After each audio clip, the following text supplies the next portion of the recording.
তাহানি।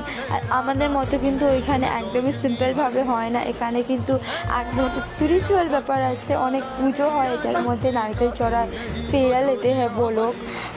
তো অনেক ভালো লাগছিল এটাকে দেখতে যে ওরা এত কিছু মানে ভাই এত ভালোভাবে। তারপরে আমি একটু নমস্কার করে নিলাম, যদি সবাই করছিল আমি তো বুঝতে পারছিলাম না কি অ্যাকচুয়ালি এটা।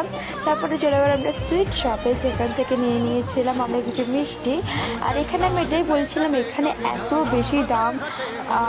একটা স্পঞ্জ রসগোল্লা 20 টাকা ছিল, কেসের রসগোল্লা 22 টাকা, আর রসমালাই বাস একটা পিস 40 পার পিস, বাপরে বাপ।